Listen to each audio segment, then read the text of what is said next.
Bonjour, je m'appelle Bernard Muscolo, je suis psychologue clinicien, nous sommes à Nice, nous sommes quelques jours après les événements dramatiques qui se sont produits sur la promenade des Anglais. Et je fais cette vidéo pour parler du syndrome de stress post-traumatique. Alors cela fait moi 15 ans que je fais partie d'une cellule débriefing pour le Conseil Général.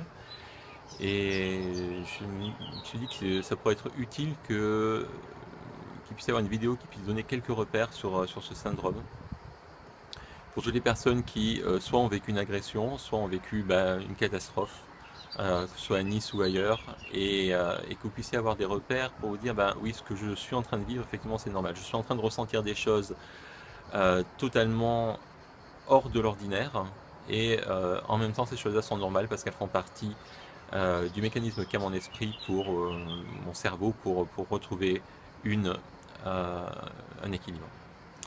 Je vais vous parler aussi de la courbe du deuil et puis aussi du phénomène de dissociation. On va commencer par la fameuse courbe du deuil. La courbe du deuil, qu'est-ce qui se passe? En fait, elle fait une espèce de descente et de remontée. On ne va pas faire toute la courbe du deuil, mais juste pour vous donner deux, trois repères.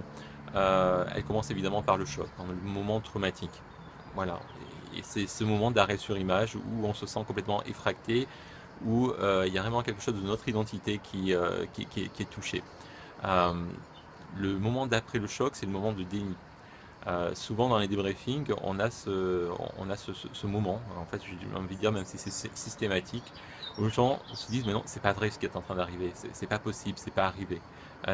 Et même sur le moment, en fait, où on voit les choses, on n'en croit pas nos yeux, si on peut dire ça comme ça, et on a du mal à se connecter à la situation. Hein. C'est au point où des personnes, ici à Nice dernièrement, à la cellule de crise, ont pu raconter des choses comme, voilà, il y a cette jeune femme que j'ai vue en début de soirée, je sentais bien qu'elle fumait quelque chose d'autre que le tabac. Et en fin de soirée, lorsqu'il y a eu ces événements tragiques, que je l'ai vue par terre, je me suis dit, en fait, elle s'est évanouie parce qu'elle a trop fumé. Voilà, oui, c'est des manières qu'a notre cerveau à véritablement, on va dire, se déconnecter de la situation, à banaliser, j'ai envie de dire, pour qu'on ne soit pas complètement effracté par ce qui est en train d'arriver. Hein. À la fois, ça semble fou de penser des choses comme ça, et en même temps, c'est normal, ce mécanisme du cerveau de protection contre l'horreur. De la même manière, une personne peut nous avoir dit aussi, c'est comme si j'étais dans la situation, je voyais bien que c'était horrible, et en même temps, c'est comme si comme si j'étais en train de me voir fonctionner dans la situation, comme si je m'observais être dans la situation, mais sans émotion à ce moment-là. Une fois de plus, c'est un phénomène qu'on appelle dissociation, c'est-à-dire que je suis à la fois pleinement dans la situation parce que je me vois bien y être, et en même temps, j'y suis pas émotionnellement. C'est une manière vraiment de se déconnecter de l'horreur de la situation, de manière à probablement à garder toutes nos énergies et toute notre capacité à pouvoir, je sais pas, fuir, aider, voilà, garder cette capacité pour ne pas s'effondrer en fait. Donc, premier moment, le moment de choc. Deuxième moment, le moment de déni ou de dissociation. Troisième moment, ça va être le moment de toutes les émotions inconfortables que l'on peut ressentir lorsque nos besoins ne sont pas satisfaits, lorsque nos valeurs sont effractées. Eh bien, c'est ces émotions que vous connaissez si bien, peur, tristesse, colère, plus toutes les autres, confusion, dégoût, se sentir bloqué, se sentir sidéré. Voilà, toutes ces émotions qui viennent nous renseigner sur le fait que, oui, nos besoins sont complètement insatisfaits, nos besoins de sécurité, nos besoins de soutien, nos besoins de contribution, nos besoins de sens de la vie, notre besoin de compassion aussi.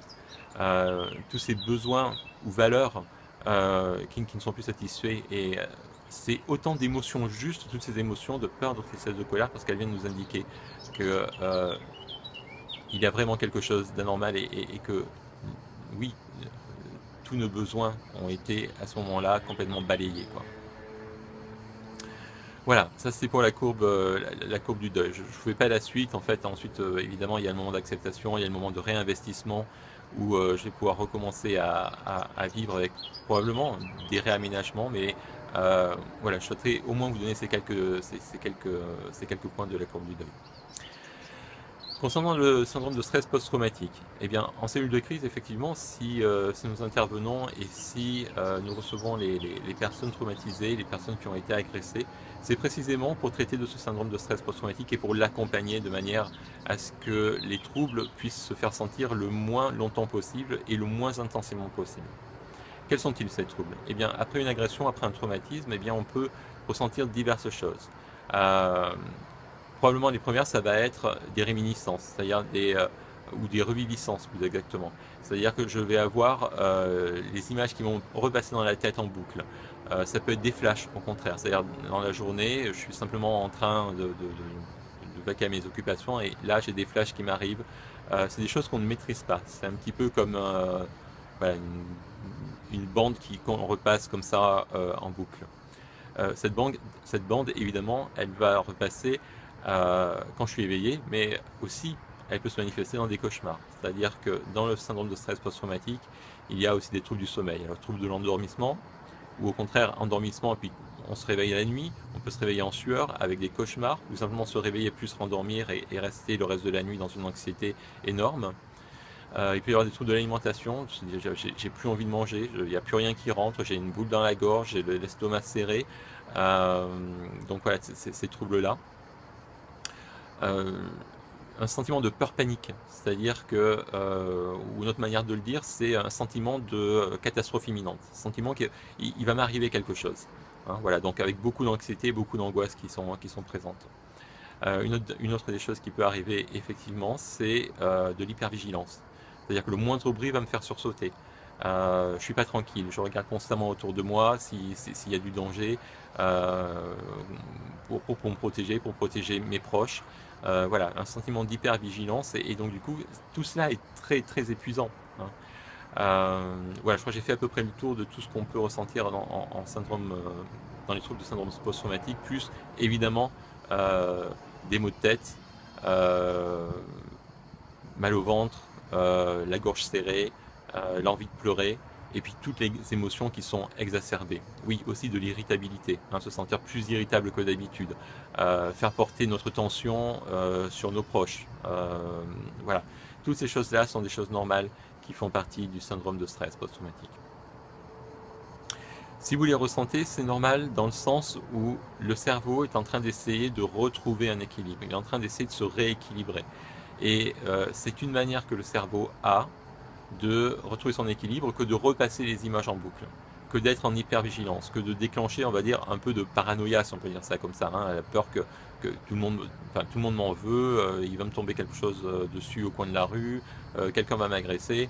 Voilà, toutes ces idées-là sont des idées qui sont là pour protéger notre psychisme et pour nous aider à bien digérer, on va dire, le traumatisme qui nous est arrivé.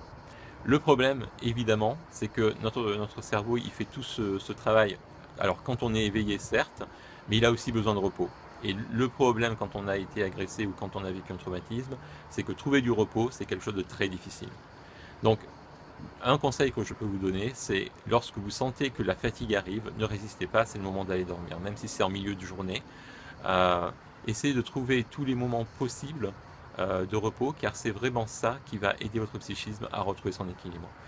Il est fait pour ça. Notre psychisme a on va dire des programmes, si on peut dire ça comme ça, de rééquilibrage. Le tout, c'est de ne pas l'empêcher. Hein. C'est de vraiment se dire, bah oui, je suis vraiment en train de vivre ce malaise, je suis vraiment en train de vivre ces émotions, et d'accepter que je suis vraiment en train de vivre ces choses-là de manière si intense, c'est peut-être que je juge si décalé, si anormal, et pourquoi ça m'affecte autant. Voilà, juste accepter que j'en suis là où j'en suis là aujourd'hui, que je ressens ces choses-là, que je suis vraiment en train de les vivre, et d'accepter que voilà, je suis en train de vivre ces émotions-là, de ne pas lutter contre ça.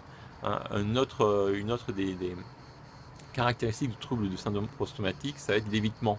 Mais l'évitement dans le sens où je vais éviter effectivement les endroits où j'ai été traumatisé, mais l'évitement aussi d'essayer de penser à toutes ces choses-là. C'est-à-dire je vais essayer de bloquer mes pensées. Eh bien non, simplement accueillir ce qui vient, même si c'est désagréable, accueillir les émotions qui viennent, c'est-à-dire on essaie de bloquer les émotions aussi, d'être très froid, de tenir, si on peut dire ça comme ça, d'être fort, soi-disant. Non, on n'est pas fort dans ce moment-là. Dans ce moment-là, on est effracté, on est effondré, on est complètement perturbé. Et notre psychisme est en train d'essayer de retrouver son équilibre. Donc j'accepte que je ressens de la frayeur, j'accepte que je ressens de la peine, j'accepte que je ressens de la colère, de la confusion, j'accepte aussi d'être désorienté. Ça peut aussi se manifester par l'effet que je suis en train de faire quelque chose et puis d'un coup je sais plus ce que je suis allé chercher, je sais plus ce que j'étais en train de faire. hein, ou alors je suis en train de marcher, je suis dans ma ville, je connais bien les endroits et d'un coup, tiens, où je suis, qu'est-ce que je fais là, hein, et puis ça peut durer quelques secondes. Mais voilà, on peut ressentir ce genre de choses-là. Euh, Tout ça, je vous le dis juste pour vous dire que non, vous n'êtes pas en train de devenir fou quand vous ressentez des choses pareilles. C'est simplement que le psychisme est en train de retrouver son équilibre. Et cela peut passer par des manifestations qui sont vraiment désagréables et extraordinaires, hein, pas du tout dans l'ordinaire de ce que l'on peut ressentir. Voilà, je crois que j'ai fait le tour au niveau du syndrome de stress post-traumatique. Je voudrais juste, pour terminer, vous dire deux mots sur le phénomène de dissociation. Alors on en a un petit peu parlé tout à l'heure, vous savez, quand je disais ces personnes qui me disent, bah, j'étais un peu comme si j'étais euh, dans la situation et en même temps j'étais pas connecté au niveau émotionnel. C'est comme si je me regardais vivre la situation, que je me regardais bouger, fuir, courir, aider, euh, comme si c'était moi mais pas moi. Hein, vous voyez, un peu voilà, en position de comme s'il y avait une caméra qui est en train de filmer à l'extérieur. Voilà, les gens se sentent dans une espèce de dissociation. Hein, voilà. Une autre forme de dissociation, ça va être la dissociation émotionnelle. J'ai eu des personnes qui m'ont dit, ben, en fait, il s'est passé cette horreur là le soir, j'y étais. Et le lendemain, ben, en fait, j'étais en famille, j'étais en vacances, on a profité de la mer, alors pas à Nice en l'occurrence, mais voilà, on a profité de la mer et le soir, j'ai quand même tenu à aller sur le mémorial et là, je me suis effondré en larmes. Et c'est vrai que c'est quelque chose qui peut être très violent, c'est de se dire que à la fois, je suis capable de vivre des choses plaisantes dans ma journée et en même temps d'être pleinement connecté au moment où je reviens sur les lieux, sur le mémorial, euh, et où je vis vraiment pleinement euh, ma peine. Et ça, ça peut être difficile parce que ça peut provoquer de la culpabilité de se dire, bon sang, avec tous ces gens qui sont morts, et moi j'ai juste passé une journée sympa avec ma famille. Voilà, j'ai envie de vous dire la chose suivante, c'est que cette dissociation que l'on peut faire, c'est-à-dire je suis à la fois capable de vivre des moments de partage, de relations, et à la fois je peux rester aussi pleinement connecté à l'horreur de ce que j'ai vécu et à ce que j'ai vu. C'est des choses que j'ai entendues aussi. Et n'oubliez pas une chose, c'est que le travail dans notre esprit, ça va être de retrouver un équilibre. Et si je suis en capacité, si vous êtes en capacité de vivre des choses qui sont du côté de nourrir vos besoins, nourrir vos valeurs de relation, valeurs de partage, valeurs de compassion, valeurs d'empathie, euh, tout ce que l'on peut vivre quand on est en famille ou en vacances. C'est des moments de repos, ce que je disais tout à l'heure, c'est ces moments de repos, ces moments de ressourcement qui vont vous permettre de dépasser le choc plus rapidement. Donc oui, c'est troublant d'être en capacité de vivre ces deux choses-là, et en même temps, c'est quelque chose qui peut être un vrai atout si vous êtes en capacité de les vivre, parce que ça va vous aider à dépasser le choc beaucoup plus rapidement. Être entouré, vivre des moments de relation, alors que dans un moment traumatique, c'est précisément la valeur de relation qui a été mise à mal, eh bien, c'est quelque chose qui est vraiment très très important. Dernière chose que je voulais dire, c'est que lorsque l'on vit ce type de situation où on se fait agresser et où il y a un vrai choc, un vrai traumatisme, on se sent, nous aussi, euh, à ressentir des choses que l'on ne ressent pas d'habitude. Euh, je me souviens d'un jeune garçon que j'ai rencontré, que j'ai accompagné lors du débriefing et qui me disait, mais je suis pas quelqu'un d'aineux, je suis quelqu'un de plutôt tranquille, je me suis quasiment jamais battu de toute ma vie. Et là, je me suis senti véritablement comme une bombe, je me suis ressenti avec des choses à l'intérieur de moi, avec une énorme colère, avec des pensées de vouloir euh, torturer ce bonhomme qui a tué tous ces gens sur la promenade. Bon, il- ce bonhomme est mort, quoi, mais en même temps, euh, ce jeune homme que j'étais en train de débriefer me disait, j'ai passé toute la nuit à savoir quel serait le supplice le plus atroce pour quelqu'un comme ça. Hein, ouais, donc il y a des mécanismes comme ça de notre esprit, et il me disait, et je me suis pas reconnu là-dedans, parce que c'est pas moi ça d'habitude. Donc j'ai envie de dire, il y a un deuxième traumatisme qui peut être effectivement le traumatisme, on va dire pulsionnel, c'est vrai, c'est d'aller contacter à l'intérieur de soi des choses que l'on ne contacte pas d'habitude, des émotions de haine, des émotions de vengeance, des films euh, voilà, il disait de torture du coup, hein, pour essayer d'expulser, j'ai envie de dire, toute cette haine, toute cette colère qui était en lui. Eh bien, sachez que cette chose-là est normale aussi, et même si elle est très désagréable à contacter parce que c'est pas, enfin, on croyait être exempt de haine ou cette émotion-là ne faisait pas partie de notre vie, et bien, dans ces moments traumatiques là, on a l'impression que tout cela ressurgit, et puis c'est aussi un traumatisme de sentir que voilà, il y a cette partie sombre en moi qui existe aussi. Et ça peut constituer un deuxième traumatisme comment dire, de connecter hein, ces parties qui sont les parties pulsionnelles, les moins nobles que l'on peut avoir en soi.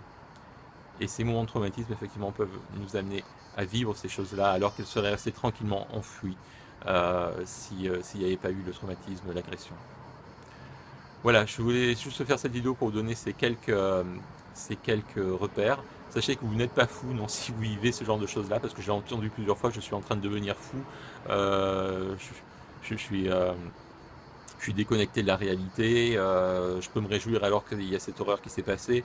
Voilà, donc non, on ne devient pas fou, c'est simplement des manières que notre cerveau a de retrouver l'équilibre dans une situation qui est à la fois inconfortable, extrême et traumatique. La dernière chose que j'ai envie de vous dire, c'est autant que faire se peut, restons connectés du côté de la compassion, du côté de l'empathie, accompagnons nos proches et aidons-les à vraiment dépasser ce moment traumatique. Si vous en avez besoin, sachez que vous pouvez toujours et à tout moment consulter un psychologue, un psychiatre, quelqu'un qui est un spécialiste du débriefing pour vous aider à réduire les troubles de stress post-traumatique. Si cela dure plus de 15 jours, 3 semaines, c'est que vous avez besoin d'être accompagné. Donc profitez-en enfin, profitez-en. Mettez en place un suivi et demandez ce suivi-là. Je fais cette vidéo aussi pour une autre catégorie de personnes, toutes celles que nous n'avons pas pu voir à la cellule de crise parce qu'elles ont été tellement traumatisées qu'elles sont restées cloîtrées chez elles. Mais peut-être si vous écoutez cette vidéo, j'ai juste envie de vous dire, si vous avez un voisin, si vous avez des amis qui viennent vous voir, ouvrez la porte, parlez de ce que vous êtes en train de vivre et éventuellement faites-leur la demande de vous accompagner pour voir un professionnel de santé pour vraiment enclencher ce débriefing. Voilà, je vous souhaite maintenant une très très bonne continuation et récupération de ce que vous avez pu vivre. Et sachez que nous sommes vraiment là et à votre écoute pour pouvoir vous accompagner dans ces moments. À bientôt. Au revoir.